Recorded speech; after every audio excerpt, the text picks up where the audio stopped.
Hello and welcome to success mantra. तो स्वागत है एक बार फिर से आप सभी का अपने यूट्यूब चैनल पे।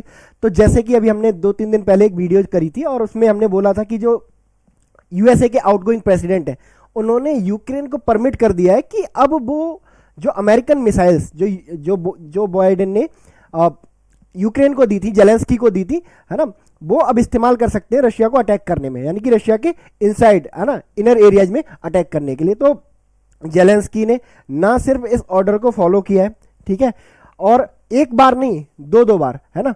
परसों जब रशिया यूक्रेन वॉर का 1000वां दिन था तो जो यूएस मेड मिसाइलें हैं ATMAS, है ना, उनको फायर किया गया रशिया के, है ना, बहुत सारे शहरों के ऊपर, है ना। हालांकि रशिया ने क्लेम किया कि भाई बहुत सारी जो मिसाइल्स थी हमने उनको शूट डाउन कर दिया है ना, और बहुत कम डैमेज हुआ है और कोई भी ह्यूमन कैजुअलिटी देखने को नहीं मिली है, ठीक है। बट उसके बाद ही, है ना, पूरे यूरोप पर एक जो है वर्ल्ड वॉर का जो खतरा है वो मंडराने लगा था। एंड इससे पहले चीज़ें कुछ नॉर्मलाइज होती, जेलेंस्की ने एक और बहुत बड़ी गलती कर दी है ना। अभी कुछ देर पहले, है ना, एक बार फिर से रशिया को अटैक किया गया, रशिया की टेरिटरी में अटैक किया गया है, और इस बार जो मिसाइल्स हैं वो यूएस की नहीं है, ब्रिटिश मिसाइल्स, जो ब्रिटेन ने उन्हें शैडो मिसाइल्स दी थी इस्तेमाल करने के लिए, है ना, उन मिसाइल्स से, है ना, अटैक किया गया है। तो एक बहुत ही कह सकते हैं यूरोप को एक मिडाइवल एज में ले जाने वाला कदम है। और आप देख सकते हो अब बहुत सारी न्यूज़ेज आ रही हैं कि जो यूरोप के बहुत सारे कंट्रीज हैं वो क्या कर रहे हैं, धीरे धीरे, है ना, पैनिक मोड में आ रहे हैं, है ना। स्वीडन ने, नॉर्वे ने, फिनलैंड ने बुकलेट्स जारी करी हैं कि भाई in the condition of war हमें कैसे रिएक्ट करना है, हम अपने अपने जो फूड जो है हमें अपने स्टोर करके रख लेने हैं, एंड जो हमारी जो मेडिकल सप्लाईज हैं, वाटर सप्लाईज हैं, है ना, वो हमें क्या करना है, स्टोर करके रख लेना है ना। और क्या कहते हैं, हमें एक फुल फ्लैज वॉर के लिए, एक लॉन्ग वॉर के लिए तैयार रहना है, ठीक है। अब एक बुकलेट और इशू करी गई है जिसमें बताया गया है कि भाई कैसे आप सरकार को हेल्प कर सकते हैं, कैसे आप आर्मी को हेल्प कर सकते हैं। तो यूरोप एक तरह से फुल फ्लैजेडली, है ना, यूक्रेन के इस मूव के बाद एक वॉर मोड में जा चुका है, ठीक है। पैनिक का माहौल है, पैनिक का माहौल है। और आज जो ब्रिटेन की जो मिसाइल, शैडो मिसाइल जो फायर करी गई है उसके बाद तो, है ना, रशिया का एक रिएक्शन आना इस पर मतलब बहुत ज़्यादा लाजमी है, क्योंकि रशिया ने अभी हाल ही में देखो एक वर्ल्ड वॉर का खतरा मंडरा ही रहा है, साथ ही साथ एक न्यूक्लियर वॉर का भी खतरा मंडरा रहा है, क्योंकि रशिया ने अभी हाल ही में क्या किया था, अपनी जो न्यूक्लियर डॉक्ट्रिन है ना, उसको क्या कर दिया था, चेंज कर दिया था, ठीक है। उन्होंने अभी तक जो रशिया की जो न्यूक्लियर पॉलिसी थी, न्यूक्लियर वॉर की पॉलिसी थी, वो ये थी कि देखो हम किसी भी नॉन न्यूक्लियर स्टेट के खिलाफ अपने न्यूक्लियर वेपन्स का इस्तेमाल नहीं करेंगे। तो यूक्रेन के पास क्लू ये था कि भाई देखो हमारे पास न्यूक्लियर वेपन तो है नहीं, ठीक है, तो रशिया हमें जो है न्यूक्लियर वेपन से हिट नहीं करेगा।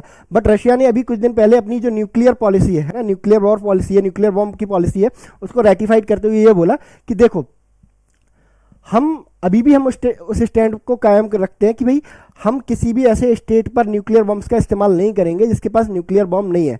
बट अगर कोई ऐसा कंट्री जिसके पास न्यूक्लियर बॉम्ब नहीं है और अगर वो किसी ऐसे कंट्री की मिसाइलें या ऐसे कंट्री के हथियार वेपन्स यूज करता है जो कि एक न्यूक्लियर स्टेट है, तो हम क्या करेंगे उस केस में, उस कंट्री पर, है ना, न्यूक्लियर अटैक कर सकते हैं। अब लाइक देखो यूक्रेन क्या है, यूक्रेन के पास न्यूक्लियर वेपन्स नहीं है, ठीक है, बट यूक्रेन क्या कर रहा है, USA made, UK made weapons का इस्तेमाल कर रहा है, और ये दोनों कंट्री कैसे हैं, न्यूक्लियर स्टेट है, ठीक है। तो ऑटोमेटिकली जो न्यू डॉक्ट्रिन है ना, रशिया की, है ना, उसके अकॉर्डिंग जो रशिया है वो क्या कर सकता है, यूक्रेन को अब, है ना, न्यूक्लियर वॉर के थ्रू ले जा सकता है, न्यूक्लियर वॉर की तरफ ले जा सकता है, न्यूक्लियर बॉम्ब से उस पर अटैक कर सकता है। तो एक बहुत जो बड़ा खतरा है यूरोप के ऊपर मंडरा रहा है, पूरी दुनिया के ऊपर मंडरा रहा है, और इसके इम्प्लीकेशन, है ना, जल्दी देखने को मिलेंगे। अगर ये यूक्रेन की तरफ से जो, है ना, इंस्टिगेशन हो रहा है, अगर ये नहीं रुकता है ना, तो देखो ऑयल प्राइसेज में बहुत ज़्यादा, है ना, ग्रोथ आपको देखने को मिलने वाली है पूरी दुनिया में।